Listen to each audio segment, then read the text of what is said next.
Ever wondered where the rich take their money? Or rather, what do they spend their money on? Well, most of these ultra-high net worth individuals own assets as alternative investments. These are things poor people rarely put focus into, such as expensive wine, vintage cars, fine art, equity in private companies, and so on.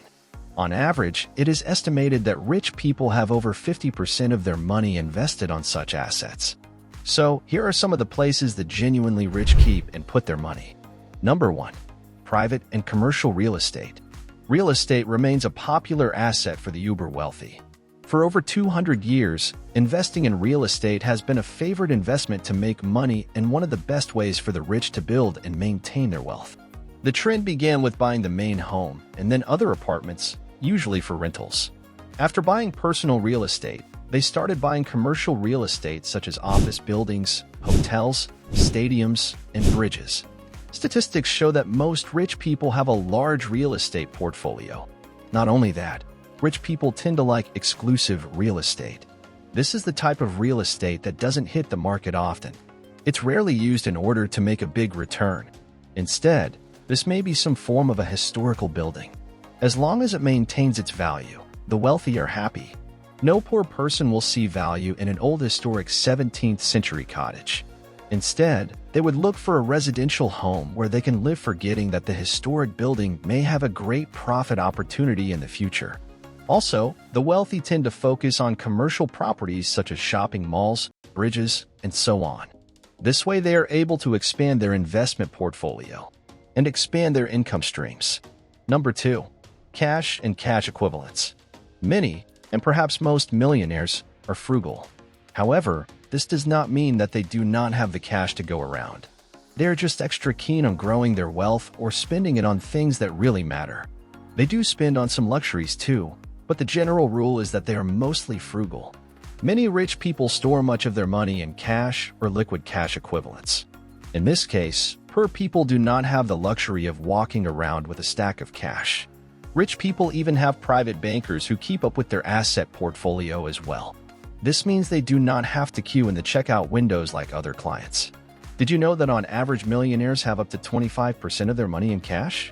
This is to compensate for the market downturn and make cash available as portfolio insurance.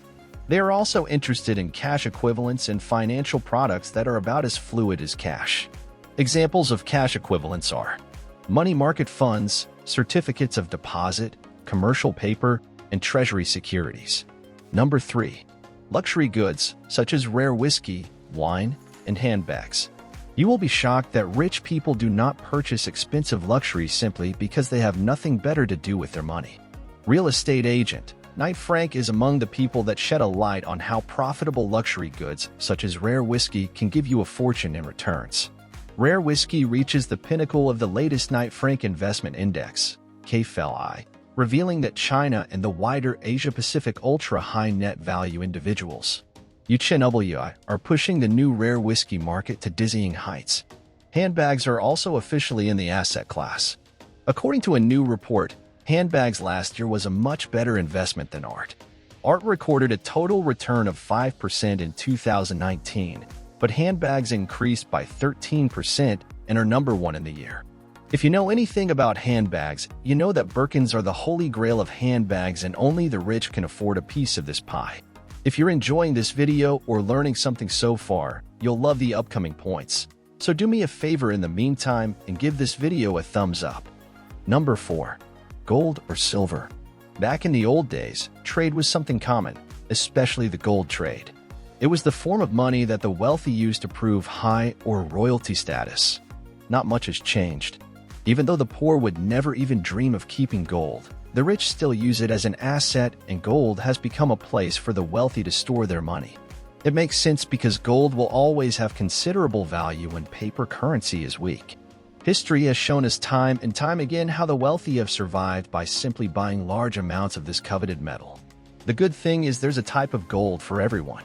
If someone wants to invest a small amount, they may decide to purchase gold coins.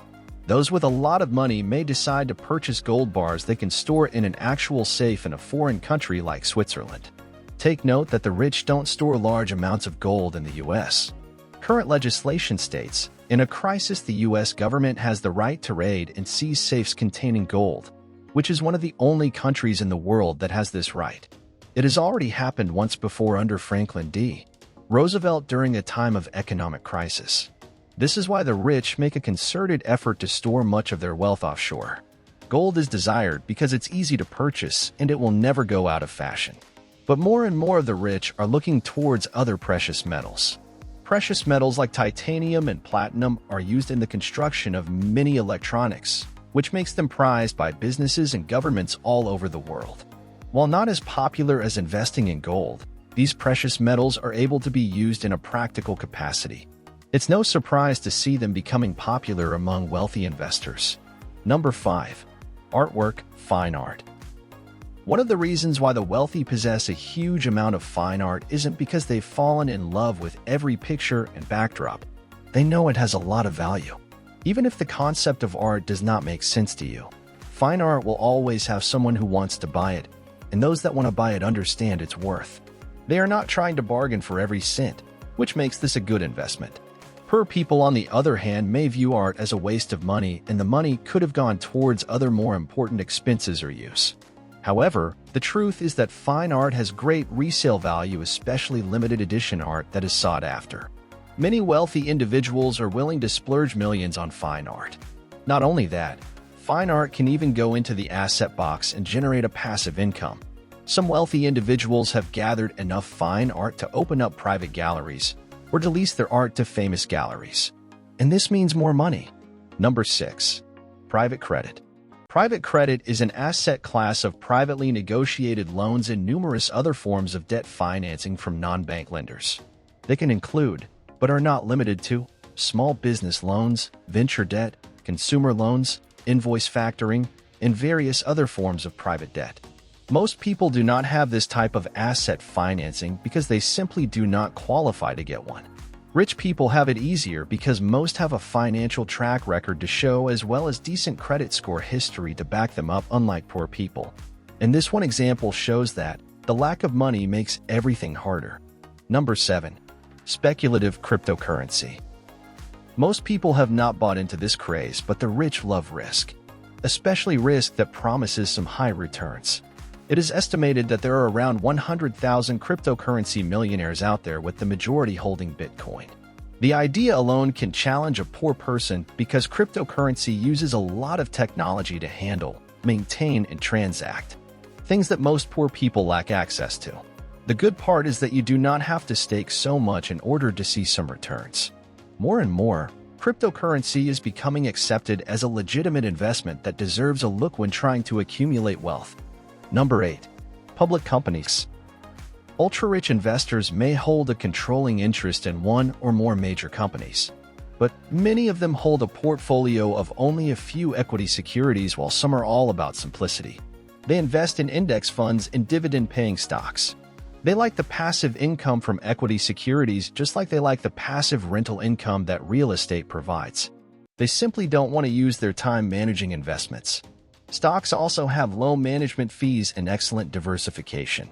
Of course, they are also interested in capital appreciation, but for some, that's less of a concern than generating current income. Well guys, that's all we have for you today. If you're new here, go ahead and subscribe for more content like this. And with that said, have a great day, and I'll see you in the next one.